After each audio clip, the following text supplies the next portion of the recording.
네, 시편 50편 아삽이 부르는 새 노래를 통한 교훈이라는 제목으로 말씀을 함께 나누도록 하겠습니다. 오늘 말씀은 서론을 보고 본론에 가서 오늘 말씀을 전체를 세 개의 대주로 나눠서 함께 은혜 받기를 원합니다.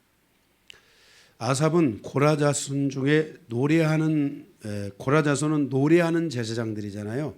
노래하는 레위지파인데 그 노래하는 제사장들 중에 가장 이 찬양을 하는 대장 우두머리가 바로 이 아삽입니다. 오늘 시편 50편은 아삽이 부른 새 노래입니다.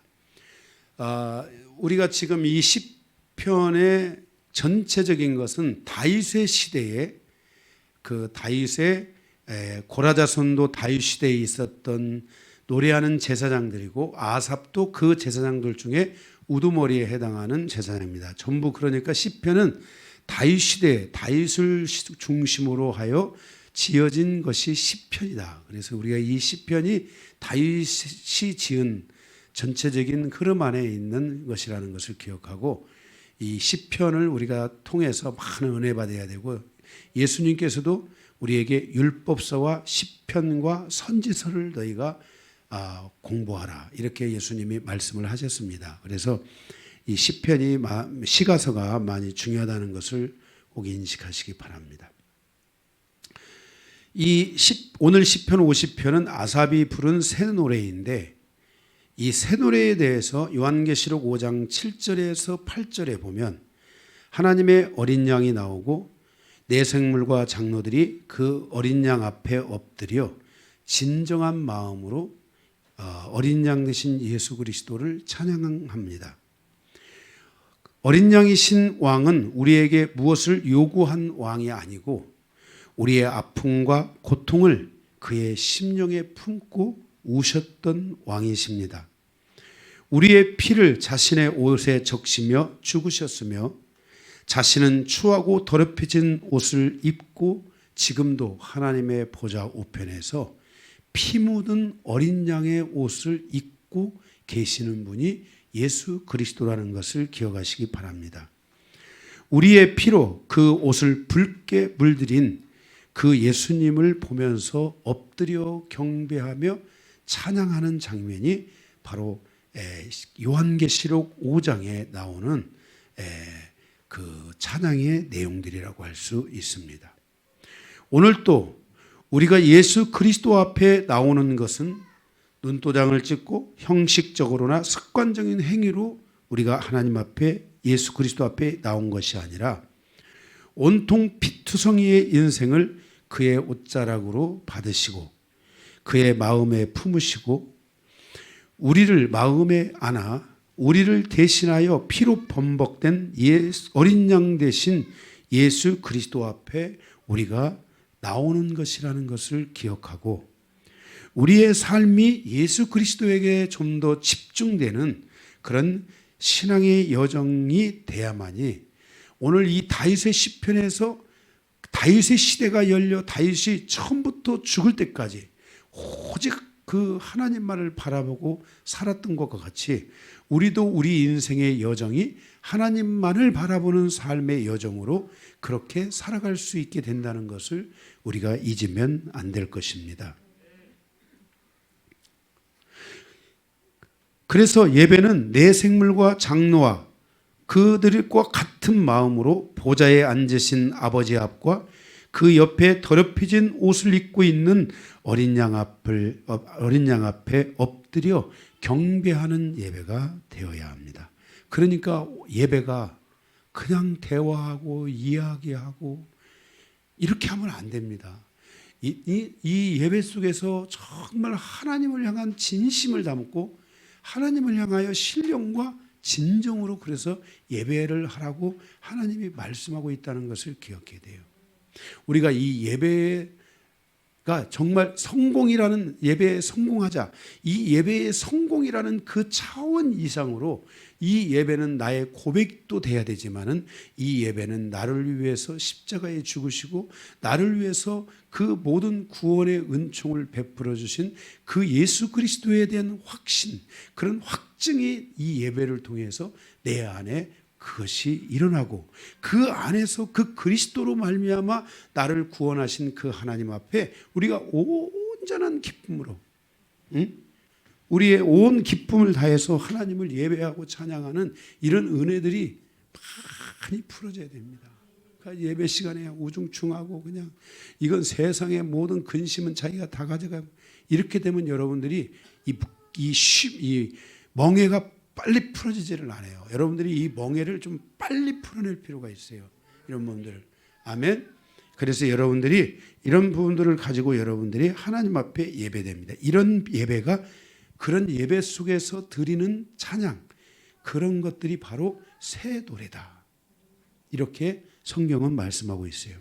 그래서 이 새 노래인데 거기 요한계시록 그 5장 8절에 보면 24장로의 손에는 검은고 하프가 들려 있는데 거기 바로 그 하프를 통해서 예수 그리스도가 우리를 위해서 피 흘려 죽으시고 우리에게 구원의 길을 열어주시고 우리로 하여금 하나님 앞에 진심 어린 마음으로 나갈 수 있는 이 은혜를 풀어줬기 때문에 여러분이 이 예배를 통해서 그 그리스도를 생각하고 그리스도가 우리를 위해서 구원해 주신 사건과 그 예수의 피를, 우리 안에 그 피를 통해 내가 너희를 용서하겠다는 하나님의 그 언약의 말씀과 이런 것들을 우리 심령 안으로 계속 가져오면서 그 안에서 하나님의 구원을 우리가 계속해서 돌아보고 그것을 확증하고 그 안에서 다시 한번 새 힘을 얻고 이런 삶을 여러분들이 살아가게 되는 것, 그 마음을 가지고 노래하는 게 바로 새 노래입니다. 그래서 이 새 노래는 최신곡이거나 CCM을 말하거나 구약의 노래가 아닌 신약의 노래를 말하거나 이런 게 새 노래가 아닙니다. CCM이 새 노래가 아닙니다. 또 뭐 최신곡, 요즘 뭐 찬양 최신곡 갖다 부르면 그게 새 노래인 것처럼 생각하는데 아닙니다. 그게.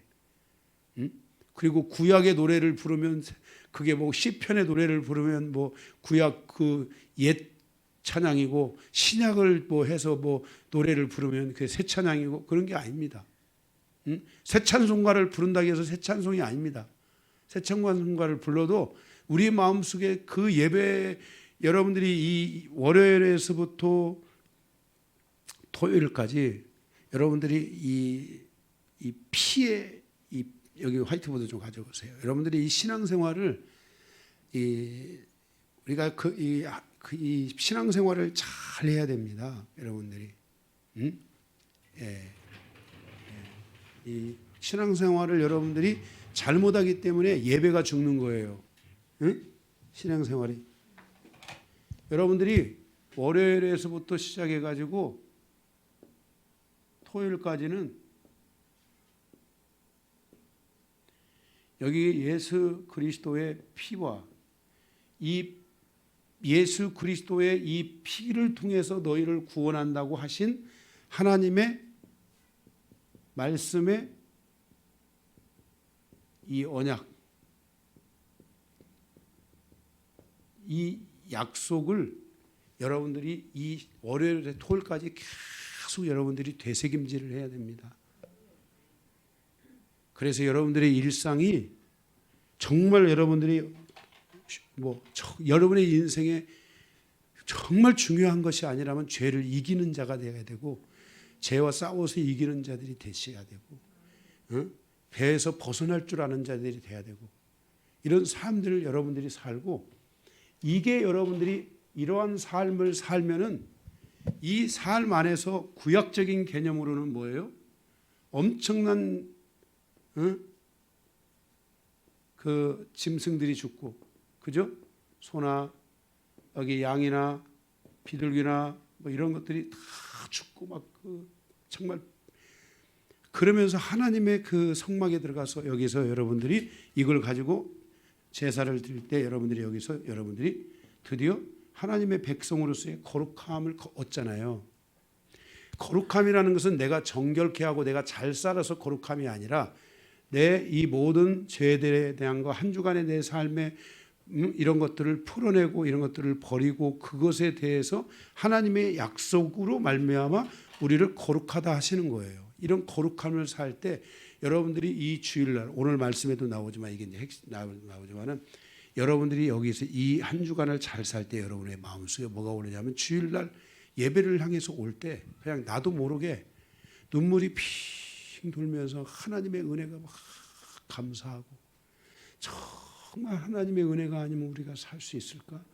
이 마음을 가지고 여러분들이 주일날은 감사로 제사를 드려야 돼요. 여기 감사의 예배를 드려야 되는 거야. 감사의 마음을 가지고 와서 여러분들이 하나님 앞에 감사하고 막 정말 막 그 감사의 마음이 올 때 막 찬양 같은 것들이 거기서 나오면 막 그 보혈의 찬양이 나오면 얼마나 감사하고, 응? 그 찬양 하나하나가 막 감사하고 그래서 새 찬양이 되는 거야. 응? 이 마음이 막 여러분들 안에 이게 예배인 거야. 이게 이런 예배가 살아나야 돼. 이런 예배가 그리워져야 되고 이런 예배가 되도록 해야 되고 그 예배를 향한 정말 그 회복이 여러분 안에 있을 때 주님이 오늘 또 결론적인 게 아니라 여기 15절입니까? 거기 보면 그런 말씀이 있죠. 응? 환난 날에 네가 나를 부르라. 내가 너를 영화롭게 하겠다. 우리 인생의 여정이 환난의 시간이야. 고난의 시간이고 고통의 시간인데도 불구하고 환난 날에 네가 나를 부르라. 그리하면 내가 너희를 다 영화롭게 하겠다. 이 영화롭게 하다라는 말은 여러 의미가 있지만은 그 안에는 내가 너희에게 은총을 베풀겠다. 응? 내가 너희에게 은혜를 베풀겠다. 하나님이 이렇게 말씀하시는 거예요. 이 삶이 매 예배마다 계속 돌아간다고 생각해 보세요. 하나님은 나의 기도에 응답하시는 거야. 나의 믿음은 강해질 수밖에 없어요. 나의 신앙의 여정, 인생의 여정은 복될 수밖에 없고 자신감 있게 갈 수밖에 없는 거야. 우리가 이러한 삶의 여정을 가지고 우리가 우리의 인생의 여정을 갈 수 있어야 돼요. 그래서 위대한 승리들이 있는 거야. 이런 삶을 향해서 갔던 구약에도 그래서 다윗은 시편 96편에 새 노래로 여호와를 찬양하라고 말하고 있고 시편 98편에서도 새 노래를 여호와를 찬양하라고 말하고 있고 이사야서에 보게 되면은 선지자서 보니까 이사야 42장 8절에서 10절에 보면은 너희가 새 일 하나님이 새 일을 행하시니 새 일은 새 날, 새 하늘, 새 땅, 새 하늘, 새 창조를 말하는 것이고 우리의 삶에 이제 시작된 새로운 역사들을 통틀어서 새 일이라고 하는 거예요. 그 새 일을 시작하게 될 때 우리는 새 노래를 부르게 될 것이라고 말하고 있어요. 그것이 안 되면은 우리는 그냥 자기가 축복받으면 여러분들이 하나님 잘 섬길 것 같죠? 제가 목회가 지금 뭐 하루 이틀 합니까 제가? 정말 하나님과의 깊은 관계에서 축복이 열어져야 이 축복이 자기의 믿음의 그 영광을 하나님의 영광을 드리고 하나님께 영광 돌리는 삶을 살지 여기 벌써 여기 뭐 그게 안 된 사람들은 만약에 하나님이 정말 미친 듯이 그냥 딱 눈 딱 감고 누구 축복해 주셨다 해가지고 축복 받잖아요. 그 사람들은 거기서 한두 달 지나면 거의 교회 안 나와요. 응? 정말 막 뜨겁게 막 신앙생활 하면서 막 그렇게 하다가 어떻게 해서 장사를 시작하게 됐는데 하나님이 이 장사를 축복해 주시면 내가 하나님을 하고 온 마음을 다해서 하나님을 섬기고 뭐고 막 지지고 볶고 다 하겠다고 해놓고는 그리고 나서 막 하나님 막 그곳에 진짜 막 축복을 주시니까 6개월도 안 돼가지고 바빠가지고 주일날 못 나갈 것 같아요. 11조도 하다가 촉촉촉촉 줄어들어가지고 그 호세아서에 있는 말씀처럼 속이기 시작하고 하나님. 우리 인생사의 여정이 하나님을 속이고 그러면 안 돼요. 그러니까 이게 뭐냐면은 정확한 하나님의 이 믿음의 질서가 없이 여러분들이 막 복을 받으려고 하지 마시고 정말 여러분들이 하나님의 온전한 질서 안에서 복을 받고 그리고 그 은혜 안에서 살아가는 여정을 여러분이 열어야지 꼭 먹고 알 먹고 일석이조 다 하는 거지. 이 세상 뭐라지? 이 생에서도 잘 되고 내 세에서도 내 세가 언제예요? 이 생이 여기야 여기 지금 이생에서도 잘 되고 내세에서도 잘 되리라. 성경이 그랬잖아요. 우리의 인생이 내세에서 잘 되고 이생에서 안 돼도 안 되고, 이생에서 잘 되고 내세에 가서 꽝쳐도 안 되고. 아멘. 예? 우리의 인생이 그리스도인으로 살아가고 하나님의 자녀로 살아가는 여정 속에 이 땅에서도 꽝치지 말아야 되고, 하나님 앞에 가서도 꽝치지 않는 영혼으로 살아가기 위해서는 우리에게 무엇보다도 중요한 것이 정말 아브라함이 갔던 믿음의 길을 열어야 되고, 믿음을 견고하게 해야 되고. 아멘. 이런 하나님의 이런 말씀에 대한 영적 질서들이나 이런 것들을 여러분 안에 견고하게 가져와서 정말 여러분들이 사단이가 여러분의 삶에 어떤 상황에서도 역사하지 않을 수 있는 그런 견고한 믿음을 가지고 살아가야 돼요. 하나님은 여러분을 그래서 아시는 거야. 여러분들이 정말 하나님으로부터 큰 은혜를 받고 싶다면 여러분들이 그런 믿음의 그 삶을 향해서 가야 돼요. 그러면은 차라리 그게 안 되면은 그냥 가난하게 살면서 은혜 받는 게 최고야.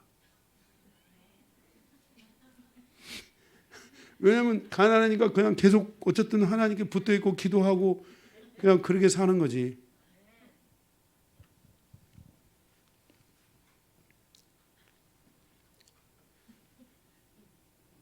그래서 홍해도 이 모세가 홍해를 건너고 나서 하나님을 향하여 노래하잖아요. 하나님을 향하여. 그런데 이 노래가 새 노래인 거라. 구원하신 하나님을 노래하고 하나님을 향해 영광을 돌리는 거야. 그래서 이 모세가 드렸던 이 홍해에서의 이 노래가 새 노래인데, 이 새 노래가 요한계시록 15장에 가면 모세의 노래가 나와요. 왜냐하면 유대인들이 하나님이 유대인을 어떻게 구원하셨고 모세가 어떻게 새 노래를 했는지를 그때 다시 가르쳐 주면서 너희를 향한 하나님의 구원을 보라. 그러면서 그들이 하나님의 구원을 향하여 나아가는 이 역사, 이게 바로 유대인의 이제 온전한 구원을 향해 가는 그 시간과 연결되어 있다는 것을 우리에게 말씀해 줄 수 있는 것을 알 수 있어요. 그래서 우리가 이렇게 하나님을 향하여 이런 진정한 새노래들이 열려야 돼요. 아삽이 오늘 아삽이시죠. 아삽이 다윗의 시대에 새노래를 부른 것은 그 땅에 하나님의 구원이 이루어지고 있으며 지옥의 문이 닫히기 시작한 거예요. 그래서 다윗의 시대는 지옥의 문은 닫히고 하나님의 이 구원의 문이 확 열리면서 구원은 뭐다? 구원하면 패키지 딱 나와야 되는 거야. 응? 하나님의 구원은 우리의 영혼의 구원 그것만이 아니야. 우리의 몸의 구원을 포함한 우리의 일상의 모든 삶의 구원까지 그 속에 포함되어 있는 거야. 응? 성경의 요한복음에도 뭐라고 해서 10장에 나는 선한 목자니, 그죠? 양들이 들어가며 나가며 구원을 얻고 풍성함을 얻으리라. 이게 따로 구분된 게 아니야. 이게 하나의 문인 거야. 하나의 문. 응? 아멘. 그래서 여러분들의 삶이 정말 주님을 통해서 여러분의 인생이 함께 살아고 주님을 위해서 복을 받고 주님을 위해서 영광을 돌리고 주님과 함께 살아가는 이 모든 여정들이 여러분 안에 변함없이 계속될 수 있도록 기도해야 돼요. 다윗 시대와 같이. 다윗 시대는 이런 거에 변함이 없었잖아요. 계속 하나님을 바라보고 가는 그런 놀라운 시대를 열었잖아요. 그래서 이 부분이 바로 오늘 이 다윗의 시편에 기록되어 있다는 것은 굉장히 중요한 거예요. 그런데 오늘 이 새 노래라는 것은 우리의 영혼의 구원과 구원의 패키지와 감각의 그것이 같이 열려져 있는 부분인데, 이 아삽의 오늘 이 시편 50편에는 아주 중요한 선포와 중요한 말씀의 이 가르침이 있어요. 그래서 여러분들이 이 부분을 오늘 이 다윗 시대의 아삽을 통해 주는 이 교훈, 이 세 가지 말씀이 굉장히 중요한데, 여러분들이 좀 마음을 좀 더 이렇게 집중해서 여러분들이 이 말씀을 들으시기 바랍니다. 첫 번째는 세계 대지인데, 첫 번째 대지, 어린 양 앞에 서지 않는 자에게는 하나님의 심판이 있다 그랬어요. 1절에서 6절이에요. 1절에 보면은 해 돋는 데서부터 해가 지는 데까지 세상을 부르셨다 그랬어요. 하나님은 이 끝에서 저 끝에 이르는 모든 세상에 다 하나님의 손 안에 있다고 전도서에 말씀했고, 하나님은 이 끝에서 저 끝까지 모든 사람에게 공평한 은혜를 통해 그들을 다 부르셨다는 거예요. 대한민국의 복음, 제가 확증하건대 대한민국에 예수 그리스도의 복음이 전해지지 않은 사람은 한 사람도 없을 거예요. 지금 태어난 아이들을 빼고는, 태어난 아이들도 반드시 복음을 다 듣게 돼 있어. 하나님의 복음은 누구에게는 들려주고 누구에게는 안 들려주는 것이 아니라 저 끝에서 해 뜨는 곳에서부터 해 지는 데까지 있는 모든 세상, 모든 사람에게 하나님의 복음이 다 전해졌다는 것을 아셔야 돼요. 2절. 그리고 복음이 가는 곳마다 온전히 아름다운 시온에서, 자, 여기 시온은 예수 그리스도를 가리키기도 해요. 온전히 아름다운 시온에서 하나님의 빛을 비추셨도다. 예수 그리스도를 통해서 그 땅, 해 뜨는 곳에서부터 해 지는 데까지 모든 이들에게 하나님의 복음이 전해졌고, 그 복음이 전해진 곳마다 뭐가 있냐면은 하나님의 빛이 비쳤다 그랬어요. 그러니까 여러분들이 교회에 오면은 제일 먼저 뭐가 일어나야 되냐면은 하나님의 빛이 여러분의 심령을 딱 비춰야 되는 거야. 빛이 딱 비춰야 돼. 빛이 비쳤다라는 것은 모든 어둠이 드러났다. 이제 우리 안에 있는 어둠을 밖으로 던지고 예수 그리스도를 마음에 영접해야 돼요. 빛이라는 것은 축복의 빛이 아니에요. 이 빛이라는 것은 바로 뭐냐면 어둠을 비추는 거예요. 이 빛을 통해 이 교회, 여러분들이 이 교회에 오면은 이 하나님의 빛이 여러분을 비치면서 여러분들의 어둠이 드러나고, 여러분들은 드러난 어둠을 이제 밖으로 보내버려야 돼요. 그것을 던져야 돼요. 십자가에다가 던져야 돼요. 십자가에다가 못을 박아야 돼요. 예? 여러분이 죄만 던지면 죄가 가서 십자가에 자동으로 못 박힙니까? 예? 여러분, 자, 여기 강요한 심장이 있는데 이 심장을 꺼내가지고 십자가에 딱 못 박겠어요? 심장이 튀어나갑니까? 강요한이 심장을 못 박으려면 어떻게 해야 돼요? 강요한이고 같이 못 박혀야 돼요. 가서 못을 박혀야지. 가지 강요한 심장만 따로 할 수가 없어요. 죄라는 것은 내 인생과 붙어 있는 것이야. 내 행위와 붙어 있고, 내 심령과 붙어 있고, 나의 마음과 붙어 있고, 나의 여정과 붙어 있고, 내 인생과 함께 붙어 있는 게 죄야. 이 죄는 내가 꺼내서 너는 가서 못 박히고 나는 여기 있고, 그래서 못이 안 박히는 거야. 죄가. 죄를 못 박으려면 내가 가서 십자가에 같이 가서 못을 박혀야 되는 거야. 그래서 내가 십자가에 못 박혀져야 되는 거야. 그래서 내가 십자가에 못 박혀 있는 것을 보기 시작해야 돼. 사도 바울이 그래서 내가 그리스도와 함께 십자가에 못 박혔나니 그랬어요. 내가 그리스도와 함께 십자가에 못 박혀야 되는 거야. 많은 분들이 죄는 십자가에다 못 박고 자기는 여전히 거기에 있어. 그러니까 못 박은 거야, 안 박은 거야. 죄를 던졌지만 죄는 가는 게 아니야. 그게 뭐 초월적 존재가 아니야. 죄라는 게 나에게서 그냥 가서 박히는 게 아니야. 죄가 내 안에 있는 거지. 내 인격 안에 있는 거지. 내 생각 안에 있는 거지. 나의 심령 안에 있는 거지. 내 육체 안에 있는 거지. 그래서 내가 그리스도와 함께 같이 십자가에 못 박혀야 되는 거예요. 그런데 내가 같이 못 박힐 필요가 없는 것은, 나를 위해 누가 십자가에 못 박혔어요? 예수 그리스도가 십자가에 못 박혔기 때문에 그것을 우리가 어떻게 믿음으로 가져갈 것이냐 하는 이 부분이 우리의 믿음의 중요한 부분이라고 할 수가 있어요. 어쨌든 이렇게 예수가 오셔서, 빛이 오셔서 그 어둠을 다 드러나게 하니까, 그 어둠이 드러났으니까 그 어둠을 이제는 못 받고 버리고 이제 예수님을 마음에 돼. 내 안에 우상을 섬기던 게 있어요. 잡신의 우상에 섬기던 것들이 있어요. 그것을 이제는 내 인격에서 몰아내 버려야 돼요. 예수 이름으로 더러운 영들은 내 인격에서 떠나갈지어다.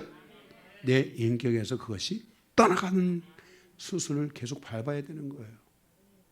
그리고 이제 나는 예수 그리스도를 영접해야 되는 거예요. 다윗 시대에 바로 다윗 시대는 예수 그리스도를 영접한 시대예요. 모든 사람이 하나님을 붙들었고 하나님을 찬양했고 하나님으로 살았고 모든 선택을 하나님 안에서 한 시대인 거야. 그들은 완벽한 하나님의 통치를 받았고 완벽한 말씀의 통치를 받는 시대가 다윗 시대였다는 것을 여러분들이 기억해야 돼요. 그래서 그 은혜와 영광이 자기들에게만 임한 게 아니라 주변의 나라들까지 주변에 있는 사람들까지 다 그 영광이 임해가지고 그 당시에 수도 없이 많은 사람들이 하나님의 복음을 듣게 된 거야. 응? 할렐루야. 그래서 바로 이 다윗 시대는 그리스도를 영접한 시대야. 그러나 다윗 시대로부터 1000년이 지난 후 하나님 아버지께서 약속하신 예수 그리스도를 이스라엘 땅에 보내주셨는데 그가 빛으로 오셨다고 말씀하고 있어요. 요한복음 1장 4절에서 11절에 보면 여러분들에게 책갈피를 해놓으시고 요한복음 1장 거기 보면 뭐라고 했어요? 1장 거기 보시면 4절 그 안에 예수님이 오셨어요. 그런데 그 안에 생명이 있었으니 이 생명은 사람들의 빛이라. 빛이 어둠을 비추되 어둠이 깨닫지 못하더라. 빛이 비춰지면 내 안에 어둠이 있구나. 내가 이런 어둠들을 가지고 있었구나 하는 것을 깨달아야 돼요. 숨으면 안 돼요. 이게 보세요. 빛이 비쳤는데 어둠이 드러나니까 그 어둠을 가지고 숨어버리면 안 돼요. 응? 숨으면 안 되는 거야. 지금 이걸 말하는 거야. 이들이 그 어둠을 가지고 자기를 깨닫지 못하더니, 그죠? 그리고 세례 요한이 와서 그 예수 그리스도의 빛으로 오신 예수님을 증거하며 곧 빛에 대하여 증언하고, 그죠? 모든 사람이 자기로 말미암아 믿게 하려 함인 거예요. 그리고 8절에 그는 이 빛이 아니요 이 빛에 대하여 증언하고, 세례 요한은 빛을 증언하러 온 자에 불과한 거예요. 9절 참빛 곧 세상에 와서 각 사람에게 비추는 빛이 있었나니 그가 세상에 계셨음에 세상이 그로 말미암아 지은 바 되었으되 세상이 그를 알지 못하고 그를 알려고 하지 않고 그를 거부하기 시작한 거예요. 자기 땅에 오매 자기 백성이 영접하지 않았다라는 말은 그 빛 대신 예수님을 영접하지 않은 거예요. 오히려 그 빛이 드러나서 자기들의 어둠이 드러나는 것을 두려워했던 거예요. 어둠이 드러나면 그것을 회개하고 그것을 버리고 주님께로 다시 갈 수 있는 여정이 돼야 되는데 주님이 그 백성을 구원하러 오셨구만 그 땅에 그 빛을 거부한 거예요. 우리는 그 어둠이 드러날 때 그 어둠을 버리고 즉각적으로 예수 그리스도를 마음에 영접하는 은혜가 와야 돼요. 이 영접하는 자 곧 그의 아들의 이름을 믿는 자들에게는 하나님의 자녀가 되는 권세를 주시는데 이 권세가 이 유대인들이 이 권세를 거부하기 시작하고 이 권세가 이방인에게 넘어왔다는 사실을 알아야 돼요. 지금 이방인들은 어쩌면 정말 주님의 재림의 끝을 향하여 가는 시대를 살아가고 있는지 모릅니다. 우리는 정말 이 시대를 살아가며 우리 안에 어둠이 드러나는 것을 두려워하지 말고 그 어둠들을 계속해서 풀고 기도하고 풀고 기도해서 여러분 안에 어둠을 풀어내고 그리스도를 영접하고 그리스도와 함께 가는 이 여정을 여러분들이 정말 잊어버리면 안 됩니다. 이 여정이 여러분 안에 계속 여러분의 영혼을 정말 하나님의 온전한 구원으로 가는 그 여정으로 하나님께서 여러분을 이끌어 주실 줄로 믿습니다. 아멘. 네. 그래서 우리는 이제 이러한 빛을 주셨으므로 하나님의 이 빛, 이 생명의 말씀의 성령의 빛을 통하여 우리 안에 모든 어둠들, 우리 생각에 깃들어 있는 거, 우리의 인격에 깃들어 있는 거, 우리의 마음에, 우리의 육체에 깃들어 있는 이런 모든 어둠들을 다 드러내서 이것들을 밖으로 던지고 하나님의 불로서 이것들을 소멸시켜야 돼요. 다. 불은 기름 부심은 하나님의 일하심이에요. 하나님 내가 이렇게 일하겠다. 내가 이렇게 하기를 원한다라는 기름 부심이라면 불은 바로 그것들을 강력한 것을 몰아내고 태우고 소멸시켜서 나로 하여금 하나님께 더 집중하여 가도록 하는 능력이 바로 이 불이에요. 그래서 하나님의 불이 이미 온 사람들은 그가 무엇을 이미 얻었다겠어요? 마태복음에 하나님의 나라가 이미 그에게 임하였느니라. 하나님의 불이 오면은 다 소멸돼 버린 거야. 다 태워버리는 거야. 그러니까 태워진 심령 안에 이미 그 속에 이미 하나님의 불이 왔다는 건 누가 오신 거야? 하나님이 오셨기 때문에 이미 그의 심령 안에 하나님의 나라가 임하였다라고 말씀하고 있는 거예요. 그래서 여러분들 안에 있는 것들을, 그런 것들을 소멸시키는 은혜가 있으셔야 될 줄 몰라서 막 불 가지고 장난치고 막 불 가지고 무슨 뭐 이상한 뭘 보고 막 이런 쓸데없는 것들 하지 말고, 불은 우리에게 정결케 하는 것. 아멘. 저 불은 뭐다고? 하나님의 불은 우리를 무슨 은사적으로 활동하라고 주는 불도 아니고, 그 불이 우리를 무슨 뭐든 능력 있게 살라고 주는 불도 아니야. 하나님의 불은 우리를 정결케 하는 불이야. 우리 안에 있는 어둠을 태우는 불이야. 아멘. 그래서 여러분이 하나님의 불을 통해 여러분 안에 있는 어둠들을 빠른 속도로 태워가는, 아멘, 이런 은혜들이 있기를 주님의 이름으로 축복합니다. 자, 이렇게 이제 이러한 삶을 통해서 3절에 보니까 다시 시편으로 돌아가서 시편으로 3절에, 자, 이렇게 해서 하나님의 빛이 비쳤지요. 3절에 우리 하나님이 오사 잠잠하지 아니하시니 그 앞에는 삼키는 불이 있고 그 사방에는 광풍이 불리로다. 그래서 뭐예요? 하나님의 삼키는 불이 와서 빛이 비추고 어둠이 드러나니까 하나님의 삼키는 불이 와서 그것들을 다 사르게 된다는 거예요. 이게 다윗 시대의 특징이에요. 된다는 거예요. 4절, 하나님이 자기 백성을 판결하시려고 위의 하늘과 땅 아래 땅에 선포하여 그랬어요. 이제 이런 하나님이 불을 통해서 이 하나님이 이 그 생빛을 통해서 우리 안에 오셔서 이것들을 다 소멸하시고 태우시는데, 이제 이 하나님의 구원의 질서, 이 은혜의 질서를 통해서 다시 오실 예수 그리스도, 그분이 심판의 주로 오셔서 그가 백보자 심판에 앉으시고 우리를 심판하시는 날이 있다. 이제 우리를 뭐예요? 여기 판단하신다. 이게 다윗 시대도 그런 거예요. 이미 하나님이 그 작업을 다 하셨어요. 어둠을 드러나게 하고 어둠을 태웠어요. 그런데 이제 만약에 그 안에, 그 질서 안에 들어오지 않는 자들에 대해서는 이제 하나님이 뭐 하실 수 있는 거예요? 심판하실 수 있다는 것을 말씀하고 있는 거예요. 그래서 다윗 시대에 바로 그러한 하나님의 이 심판의 은혜들이 굉장히 강력한 거예요. 예? 하나님 말씀 밖에 있는 것, 하나님의 뜻 밖에 있는 것들을 하나님이 태우시고 제거하시는 이런 일들을 하나님이 하시는 거예요. 하나님이 하세요. 이런 부분들.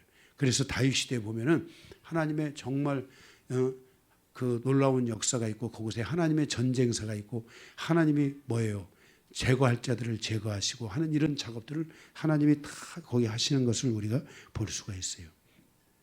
5절 이르시되 나의 성도들을 내 앞에 모으라. 그들은 제사로 나와 언약을 한 자들이다 하시니라. 여기 제사로 언약했다는 것은, 제사는 피의 제사죠. 제사의 핵심은 피예요. 그죠? 그 피로 언약을 한 자들이니까 그들을 모으라 그랬어요.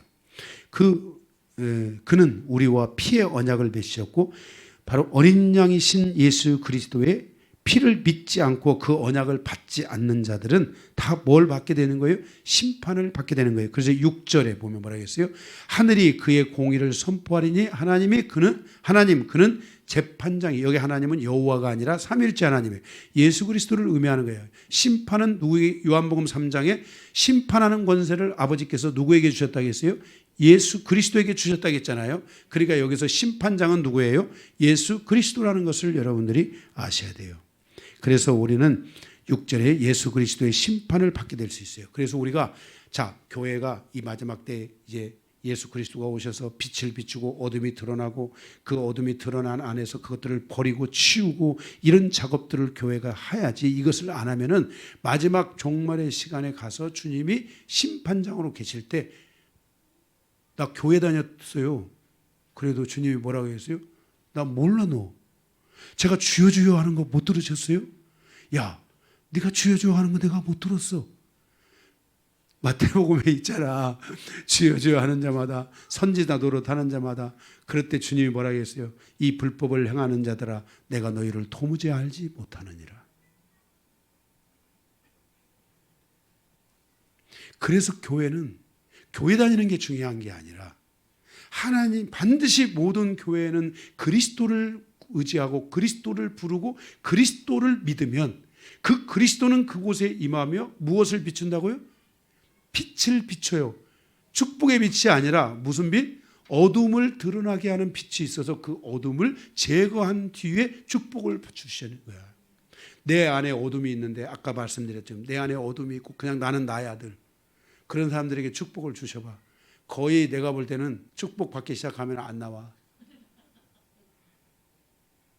응? 그래서 우리가 예전에 보면은 교회가 한국 교회가 막 목사님들이 막 기도하고 능력 받으니까 막 이게 은사들이 막 임해가지고 막 병든 자도 고치고 막 귀신도 쫓아내고 막 별짓 다 하고 막 다 했어.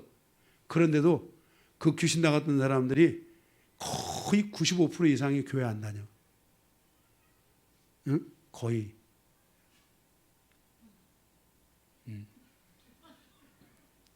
우리 교회도 우리 교회에 가서 한번 우리 교회 셀 같은 거 할 때 물어봐. 우리 교회 여기 치유가 어마어마하게 우리 성도들 안에 다 나름 일어났어요. 다 잃어버린 사람들은 내가 뭐 치유받았지 이렇게 생각할지 모르지만은 자기 소시적 생각을 잘 하셔야 돼요. 내가 정말 하나님께서 다 나름 치유를 베푸셨어요. 그런데 우리 교회는 치유 때문에 교회 다니는 사람 하나도 없어. 우리 교회는 다 하나님 말씀에 믿음 때문에 말씀 때문에 다 신앙생활을 하는 거예요. 그래서 이런 시간으로 가야 되는 거예요. 자기 안에 어둠을 쫓아내는 그 삶을 통해서 하나님의 피를 의지하고 그 피의 언약을 세워주신 하나님의 그 약속의 말씀을 붙들고 이러면서 우리의 신앙이 강해지는 것이지 하나님의 은혜가 오는 것이지. 여기 뭐 제가 만약에 정말 치유나 신경 쓰고 제가 치유할 때는 막 일주일 내내 치유 사겠잖아요. 그러면 치유 신경하고 제가 저희 교회 와가지고 치유받고 한 사람들이 얼마나 많은데 그 사람들이 뭐 교회 다 나와? 말씀에 은혜 받는 사람 위에는 안 나와. 그래서 제가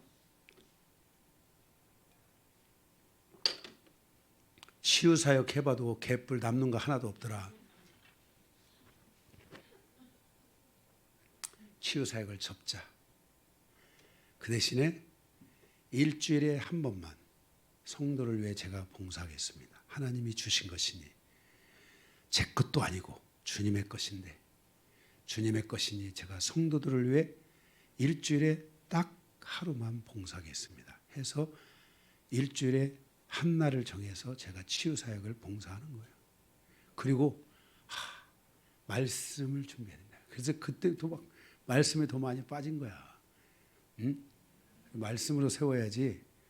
치유 사역하고 뭐 해가지고 뭐 제가 요실금이 있대요. 그래가지고 병원을 가야 되는데 이 양반이 우리 교회로 온 거야. 그래서 요실금이 치유가 됐어요. 목사님 그 다음에 가서 뭐 요실금이 치유돼가지고 이제는 정말 다 없어졌어요.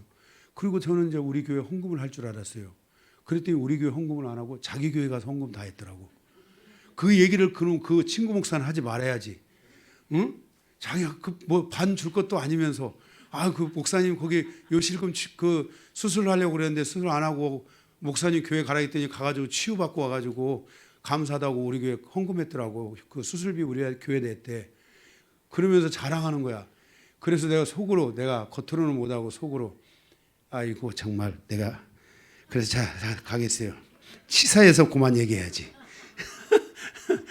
그래서 제가 이게 치유사역을 하다 보면 공격 많이 받아요. 여러분 몰라서 그러지 치유사가 막 이 손에 이 고통증이 막 올라오면은 이걸 막 그 불과 이 믿음으로 이 하나님의 그 은혜로 이걸 막 밀어서 그게 보이지 않게 빠져나가도록 해야 되는 거예요. 그럼 그 작업을 하려면 얼마나 그게 그래서 하나님이 사역하기 전에 이런 치유사역이나 이런 거 하기 전에 먼저 제가 어떻게 그것들을 청소하고 그것들의 공격을 안 받는지 이것부터 가르쳐 주신 거예요. 정말 하나님이 가르쳐 주셨어요. 이렇게 기도하라고. 전 누구한테 정말 배우지 못했어요. 정말 주변에 능력이 있는 분들이 많아도 안 가르쳐 주더라고요. 어쨌든 그런 게 중요한 게 아니에요.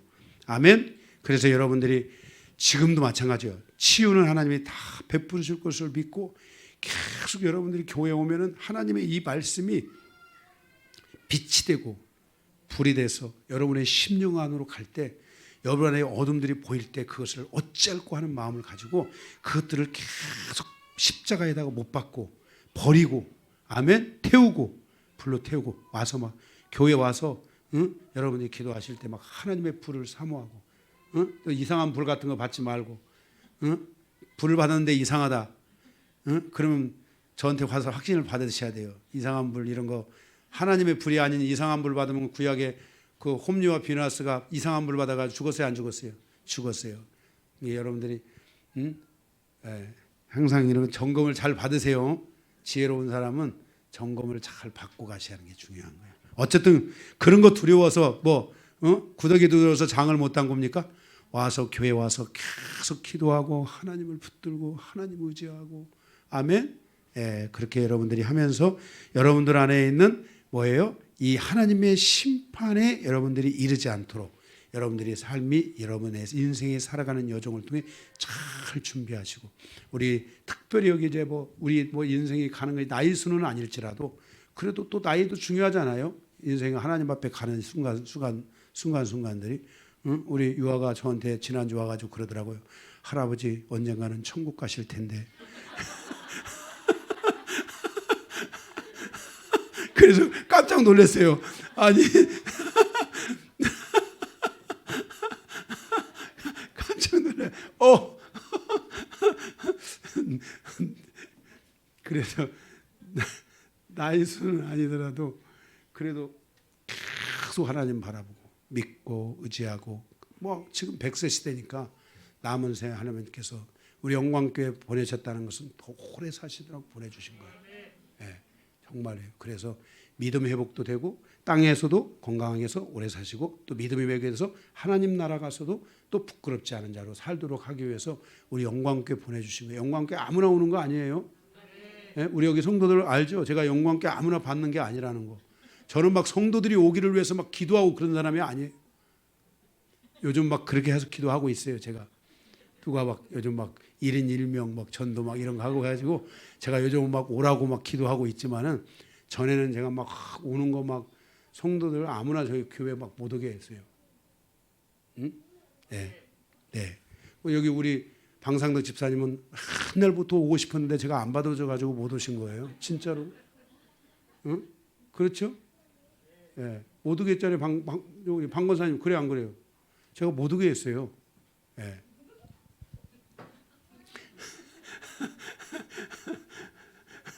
자, 진짜야. 제가 여기서 재밌게 하려고 하는 얘기가 아니에요. 정말이에요.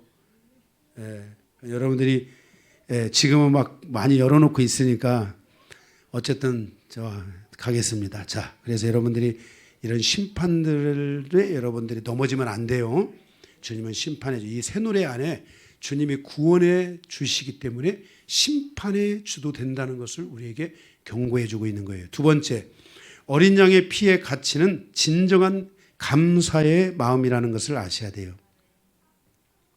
7절에서 12절, 15절인데요. 제가 아까 말씀드렸죠. 이게 지금 월요일에서 토요일까지 우리는 어린 양이신 예수 그리스도의 피로 자신을 정결케 하고 거룩케 하고, 우리의 구원을 점검하고 자기의 영혼과 몸을 어둠에 방치하는 일들이 있으면 안 돼요. 월요일에서 토요일까지는 계속 여러분들이 시간이 되면 와서 여러분 자신의 내면과 여러분의 생각이 깃들어 있는 그 사단의 공격과 죄과 그런 어둠의 것들을 계속 싸우고, 아픔과 상처가 있으면 주님 앞에 오셔서 상처를 마음의 손으로 만지며 주님의 보혈로 덮으시고 치유하시고 회복시켜 주셔서 정말 주님의 은혜로 말미암아 이 마음의 상처들이 이제는 다 사라지고 주님의 은혜를 입은 자가 될 수 있게 도와달라고 하면서 여러분들이 계속 월요일에서 토요일까지 시간 되는 대로 오셔서 그런 기도를 하셔야 돼요. 아멘. 그래서 주님이 그러면서 말씀하셨어요. 너희의 그 제사의 가치, 거기 몇 절이에요? 8절에 나는 내 재물 때문에 너를 책망하지도 아니하리니 내 번제가 항상 내 앞에 있습니다. 내가 내 집에서 숫소나 내 우리에서 순년소를 가져가지 아니하리니 이는 산림의 짐승들과 뭇산의 가축이 다 내 것이라. 산의 모든 새들도 내가 아는 것이며 들의 짐승도 내 것임이니라. 내가 가령 주려고 내게 이르지 아니한 것은 세계와 거기에 충만한 것이 내 것이므로다. 내가 스스의 고기를 먹으며 염소의 피를 마시겠느냐? 그러니까 우리가 구약제도에 있어서 지금 하나님의 관점이 제사장들의 관점이나 어떤 누구의 관점처럼 지금 소를 가져가고 지금 뭐 양을 가져가고 비둘기를 가져가서 무슨 뭐 제사를 자기들이 뭐 드리고 이런 게 아니라는 거예요. 하나님은 그거의 가치, 제사제도의 그 가치에 있는 것이 아니라는 거예요. 제사제도의 진정한 가치는 피라는 거예요. 고기가 아니라는 거예요. 양보다 소, 비둘기보다 양이 아니라는 거예요. 그 피를 통해서 언약을 성에 세우신 하나님의 약속의 말씀이에요. 여러분, 피로써 내가 너희를 정결케 하리라 하고 성경에 딱 말씀을 주셨어요. 그러면 피가 중요해요? 말씀이 중요해요? 그 말씀을 주신 분이 그거 중요한 거죠. 자, 보세요. 내가 여기 돈이 지금 여기 돈이 있는데 우리 여기 저기 효진 집사님 옆에 예성이가 있잖아요. 우리 효진 집사님이 이 돈을 주면서 예성아 이거 가서 뭐 사 먹어라. 그러면 자, 예성아 봐라. 엄마가 이 돈을 너한테 주면서 이거 가서 사 먹어라. 그러면 이 돈이 중요하냐? 엄마가 중요하냐? 둘 다가 아니라 너 우선순위를 모르는구나. 너 그러니까 너 용돈 엄마가 쬐끔 주는 거야. 너 그 가치를 모르는구나. 너 아직도. 응? 참 정말. 아니요. 어떻게 그것도 모르냐 너 지금. 응? 다시 한번 물어볼게. 자, 엄마가 지금 이 돈을 가지고서 예성이한테 이거 뭐 사 먹으라 하고 딱 줬어. 그러면 이 돈이 중요하냐? 엄마가 더 중요하냐? 엄마가 더 중요한 거야. 그래서 네가 어머니 저희 돈을 안 주셔도 저는 어머니를 사랑합니다. 야, 이 새끼가 이거 철들었네. 어? 내일 또 주마, 모레도 주마. 이러면서 계속 주는 거야. 예성아, 그러니까 너 이 돈에 자꾸 하지 말고 엄마를 크게 사랑해야 돼. 응? 알았어? 엄마 말 잘 듣고 엄마한테 가서 하루에 한 번씩 뽀뽀해드리고 엄마 이 세상의 최고입니다 하면서 알랑방구도 떨고. 그래서 엄마한테 잘해야 돼. 예성아, 응? 엄마의 가치를 알아야 돼. 이 돈 가치가 아니야. 이게 엄마의 가치가 중요한 거야. 응? 마찬가지로 우리는 이 피의 가치가 있지만 피보다도 더 중요한 가치가 뭐예요? 하나님이 그 약속의 말씀을 거기에 기록해 주셨다는 거야. 피로써 내가 너를 정결케 하리라 하는 이 말씀이 없으면 피가 무슨 의미가 있어? 고기는 더 의미가 없지만 피도 그렇게 의미가 없어. 그렇지 않아요? 그런데 하나님께서 피로 내가 너희를 정결케 하리라 하는 그 말씀에 주셨단 말이야. 그러니까 가치가 뭐가 있는 거야? 하나님의 말씀에 더 가치가 있는 거야. 그리고 이 피의 가치가 있는 거야. 그런데 우리는 내가 뭔가를 막 가서 하고 막 이런 게 가치 있다고 생각하는데 여러분들이 그러니까 믿음이 막 쏟아나지를 않는 거야. 하나님을 바라보고 하나님을 파고 하나님을 향해 갈 때 막 믿음이 이게 솟아나는 거야. 믿음이. 응? 그리고 믿음은 내가 만드는 게 아닌 게 아니잖아. 그런 마음을 가져갈 때 하나님 막 믿음을 주시는 거야. 할렐루야. 그래서 피보다 더 중요한 것이 하나님의 말씀이고 하나님의 언약이라는 것을 알아야 돼요. 여러분들이 정결함을 얻는 것은 피이지만 사실은 하나님의 말씀이 여러분을 정결케 하고 있다는 걸 아셔야 돼요. 그래서 아브라함의 믿음의 핵심이 뭐냐? 아브라함의 믿음의 핵심은 하나님께서 말씀하신 대로라고, 하나님의 말씀대로 되리라고 말씀하신 하나님을 믿습니다. 이거야 핵심이. 응? 사도행전 27장 25절에도 믿음에 대하여 정의하기를, 믿음이라는 것은 사도 바울이 풍랑을 만나서 그 속에서 하나님이 가기를 구원하실 것이라는 말씀을 주셨을 때 나는 내게 말씀하신 그대로 되리라고 하나님을 믿습니다. 이게 믿음이야. 이게 믿음. 그래서 여러분들의 삶에 있어서 정말 가치는 내가 하나님을 위해서 오늘 내가 제사로 내가 소 한 마리 가졌습니다. 저놈은 저 비둘기밖에 못 가졌지만 내가 소 가져왔습니다. 제사장들은 좋아할지 몰라. 비둘기보다는 소가 먹을 게 많잖아. 가격도 더 나가고. 그런데 하나님 편에서는 거기에 가치를 두지 않는다는 거야. 그러니까 여러분들이 이 신앙의 여정에 월요일에서 이 토요일까지의 이 여정에 여러분들이 예수의 피를 의지하고 그것을 기록하여 우리를 구원하시고 우리를 확증시켜 주시고 은혜 베푸시고 하나님의 말씀의 이 증거들을 요한일서 5장에 하나님의 증거가 둘이 있으면 내가 그것을 하나님의 확실한 것으로 말하노라 라고 하나님이 말씀하신 것처럼 하나님이 나에게 이와 같은 위대한 역사를 이루어 주신 당신을 찬양하지 않을 수 없습니다. 그리고 하나님을 바라보는 거야. 그 하나님이 우리에게 피의 그 은총을 그것을 언약으로 하나님이 말씀으로 기록했는데 그 말씀을 이루기 위해서 예수 그리스도가 순종하여 피 흘리기까지 예수님이 우리를 위해 십자가에 달리신 거야. 그러니 말씀이 너무나 소중한데 그 말씀에 순종하여 그 구원의 역사를 이루어 주신 예수 그리스도를 생각하니 너무나 감사하지 않을 수가 없는 거야. 그래서 그 하나님을 향하여 우리가 월요일에서 토요일까지 이 피를 통하여 주님의 말씀을 의지하여 우리가 믿음의 확증을 갖고 우리는 주일날 하나님 앞에 감사의 예배를 드리러 가야 되는 거야. 그래서 여기 말씀하고 있는 거야. 거기 14절에 감사로 하나님께 제사를 드리며 지존하신 이에게 내 소원을 갚으라. 감사한 마음으로 하나님께 나오라는 거야. 그래서 우리가 이 주일 아침에 이 월요일에서 토요일까지 정말 주님 안에서 여러분들의 힘을 얻은 분들, 주님 안에서 자신을 돌아보고 새롭게 한 영혼들은 그 주일날 오면서 막 감격이 있는 거야. 그 말씀을 막 감격. 오늘은 주님이 나에게 무엇을 말씀하실까? 주님은 나에게 오늘 또 어떤 것들을 하나님이 또 하실까? 감사. 막 감사가 막 계속 모든 게 감사한 거야. 그냥. 내 일터를 지켜주신 것 감사, 내 가족을 지켜주신 것 감사, 내 영혼을 지켜주신 것 감사, 내 한 주간의 삶에 하나님의 빛을 비춰 나의 영혼을 돌아보게 해주신 것 감사. 그런 감사들이 막 있고 그러니까 찬양을 막 들으면 막 춤을 출 것 같고 그 감사의 마음을 가지고 오는 거야. 그러니 여러분보다는 제가 더 감사한 이유는 뭔 줄 아세요? 제가 그러잖아요. 이 기도회가 시작되고 기도하고 여러분들을 위해서 기도하고 나니까 내 안에 두려움도 많고 긴장감도 막 더 커. 그런데 여러분을 위해서 계속 기도하고 막 그리고 여러분들이 또 와서 오늘 또 저기 와서 제가 바쁜데 오셨더라고요. 또 오셔가지고서 하는 목사님 하나님께서 우리 그래도 이렇게 가정을 이렇게 지켜주시고 인도해 주셔서 너무 감사해요.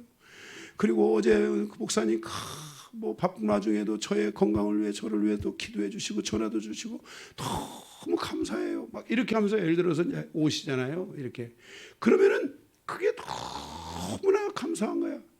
그러니까 저는 주일날 막 제가 주일날 막 이런 모든 것들을 모아가지고 예배를 하러 오는 나는 정말 얼마나 내가 감사하겠어요. 감사. 그리고 또 여기 있잖아요. 환난 날에 네가 나를 15절에 환난 날에 네가 나를 부르라 내가 너를 건지리니 네가 나를 영화롭게 하리라. 아직도 응답받지 않은 기도가 있는데 우리 인생이 환난이요 인생 자체가 고난이고 역경이고 정말 어려운 일들인데 하나님 아직도 그 해결되지 않은 기도 제목들이 있는데 환난 날에 네가 나를 풀어라. 그러니까 막 와서 주님 주일날 와서 막 기도하고 싶은 막 담담이 생기는가 봐. 하나님이 들어주실 것 같은 막 확신이 들고 막 그러니까 막 저는 여러분들은 어떤지 몰라도 막 저는 믿음으로 전진 막 믿는 자 불신에 시달리면 안 되고 막 믿음을 가지고 가야 되고 막 저는 막 여기서 계속 설레발을 떨면서 얘기하고 여러분들은 얼마나 따라오는지 모르지만 저는 감사한 거야. 환난 날에 네가 나를 부르라 네가 나를 영화롭게 내가 너를 영화롭게 하리라. 그 말씀을 믿고 저는 또 올라오는 거야.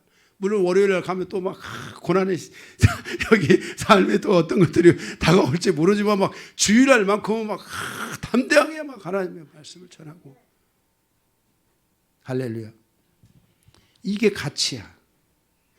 그래서 우리의 가치가 지금 이 어린 양 되신 예수 그리스도의 구원과 새 노래에 대한 역사를 통해서 고라자손의 아삽이라는 이 대장이 이 찬양을 하면서 이제 너희에게 심판도 있는데 그 심판과 함께 너희에게 준 하나님의 진정한 가치는 너희의 소에 있지 않고 양에 있지 않고 너희의 비둘기나 너희가 가져오는 것에 있지 않고 피에 있으며 그 피보다도 더 중요한 것이 바로 아버지의 말씀과 언약에 있으며 그러므로 너희는 이제 그 모든 월요일에서 토요일까지 살았던 모든 삶의 짐들을 주일날 다 가져서 싹 내려놓고 감사한 마음으로 오라.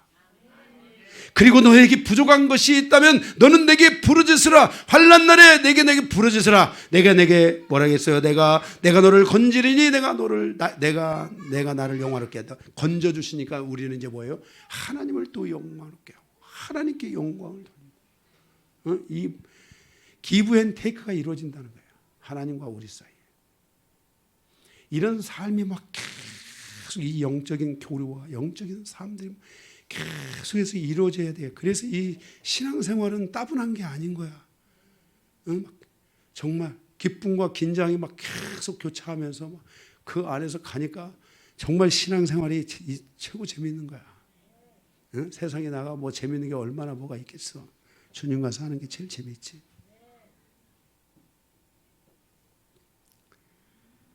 마지막 세 번째.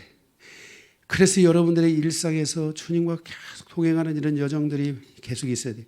우리 교회가 이 월요일에서 토요일날 이 시간까지 우리가 토요일날은 안 모이지만은 전에는 우리가 토요일날도 모였어요. 정말 여러분 감사해야 돼요. 요즘 나오시는 분들은 제가 토요일날 안 모이게 하신 감사해요. 월요일날 기도하고 화요일날도 기도하고 수요일날도 또 성경 공부하고 기도하고 사역하고 목요일날 또 기도하고 금요일날 철야 있고 주일날 있고 정말 우리는 막 쫙 그냥 뭐랄까 월요일에서 토요일까지 그냥 하나님으로 살다가 주일날 감사하지 않을 수가 없어. 그래서 우리 교회가 다른 교회 예배보다도 조금 더 뜨거운 거야. 많이 뜨겁습니까? 할렐루야. 자, 감사해요. 자, 마지막 세 번째. 악인에게는 피의 은총이 없다고 말씀하고 있어요. 오늘 여기 새 노래의 핵심, 우리를 구원하신 예수 그리스도의 은혜의 핵심은 피의 은총인데 악인에게는 피의 은총이 없다고 했어요. 16절에서 마지막 절까지. 16절에서 21절 악인에게는 피의 은총이 없어요. 악인에게는 하나님이 이르시되 내가 어찌하여 내 율례를 전하며 내 규례를 내 입에 두느냐. 내가 교훈을 미워하고 내 말을 내 뒤로 던지며 말씀을 뒤로 던지는 거야. 18절 도둑을 먼저 그와 연합하고 간음하는 자들과 동류가 되며 내 입을 악에게 내어주고 내 혀를 거짓으로 꾸미며 앉아서 내 형제를 공박하며 내 어머니의 아들을 비방하는도다. 내가 이 일을 행하여도 내가 잠잠하였더니 내가 나를 너와 같은 줄로 생각하였도다. 그러나 내가 너를 책망하여 내 죄를 내 눈앞에 낱낱이 드러내리라 하시는도다. 그랬어요. 악인에게는 하나님의 피의 은총이 없고 반드시 그 그리스도께서 그의 보좌에서 심판의 보좌에서 피를 거부하고 하나님의 언약의 말씀을 거부한 자들에 대하여 낱낱이 심판할 것이라고 말씀하고 있다는 것을 기억하고 우리는 정말 첫째 부활에 참여해야 되지만 만일 우리가 첫째 부활에 이르를 수 없는 자라면 우리는 이 하나님의 심판이 있다는 것을 꼭 기억하고 여러분들이 그 하나님을 두려워하여 우리를 구원하신 예수 그리스도의 은혜 앞에서 여러분 자신들이 회개하고 회복하는 이런 삶들을 절대로 게을리해서는 안 될 줄로 믿습니다. 두 번째, 3번에 1번은 악인에게는 피의 은총이 없다. 두 번째, 악한 길에서 돌아오는 믿음의 완전한 결단이 있어야 한다는 겁니다. 세 번째가 뭐예요? 큰 세 번째, 악인에게는 피의 은총이 없다. 가로 1번, 악인에게는 피의 은총이 없다. 2번, 악한 길에서 돌아서는 믿음의 완전한 결단이 있어야 된다. 자, 우리가 인생을 살다가 보면 진짜 넘어질 때도 있고 정말 힘들 때도 있어요. 있지요? 만일 우리 가운데 하나님을 정말 그래서 잃어버릴 위기가 있다든지 그런 어떤 상황이 있는 사람들은 구약시대의 번제단에는 가면은 뿔이 있어요. 이 번제단의 뿔은 구원을 의미하고 그리스도의 구원을 의미해요. 사무엘상 2장에 한나가 기도를 하는 걸 보면은 10절에 여호와께서 기름 부음을 받은 자의 뿔을 높이실 것을 찬양했어요. 그 뿔을 잡았고 뿔을 높일 것을 찬양했어요. 동일하게 누가복음 1장 67절에서 68절에 보면 스가랴가 예언하기를 구원의 뿔을 일으키셨도다 그랬어요. 여기서 구원의 뿔, 이 번제다의 뿔은 예수 그리스도의 구원을 의미하고 그리스도를 가리키는 말이에요. 번제단, 놋제단이라고도 하잖아요. 앞에 문을 들어가서 뜰에 딱 가면 첫 번째 있는 게 번제단인데 우리는 지성소하고 성소만 중요하다고 생각하지 그 번제단이 얼마나 중요한지를 생각을 못하는 거예요.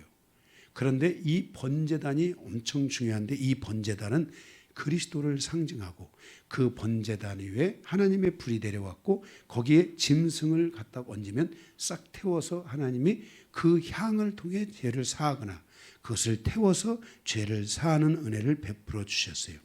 우리가 때로는 실수하고 넘어지고 힘을 얻어서 우리의 악함이 드러난다든지 할 때 그럴 때는 여러분들은 그리스도 예수를 여러분의 그리스도를 더 붙잡는 의지를 발동시켜야 돼요.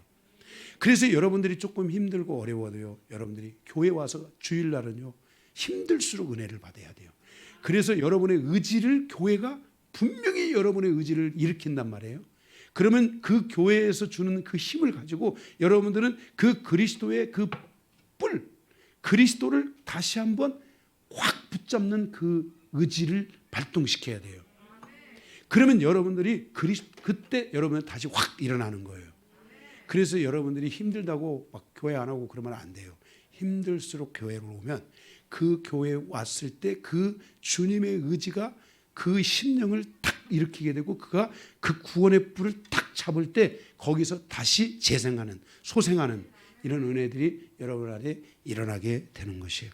그래서 그런 의지를 발동해야 되는데 여러분의 의지가 스스로 발동하기가 어려울 수 있잖아요. 그래서 여러분이 주님의 은혜로 의지가 발동되도록 은혜를 조금 힘들더라도 여러분들이 말씀을 듣다 보면요. 그 말씀이 여러분에게 은혜롭게 다가오고 여러분의 심령을 깨우고 하는 게 있어요. 그럴 때 그걸 통해 여러분이 일어나셔야 돼요. 그래서 예수 그리스도를 얼마나 온전히 붙잡고 있는지를 점검하고 하나님의 말씀의 언약을 얼마나 확고히 붙잡고 있는지를 점검하면서 22절 하나님을 잃어버린 너희여 이제 이를 생각하라. 그렇지 아니하면 내가 너희를 찢으리라. 찢으리니 건질 자가 없을 것이다. 그러므로 너는 생각해라. 뭐예요? 이 하나님의 번제단, 이 예수 그리스도를 다시 꽉 잡는 그 의지의 발동을 반드시 우리는 가져가야 된다는 것을 여러분들이 기억해 주시기 바랍니다. 23절 감사로 제사를 드리는 자가 나를 영화롭게 한다고 말씀하겠습니다. 이 말씀은 감사의 제사를 드릴 수 있는 조건을 가진 성도를 말씀하고 있는 것입니다.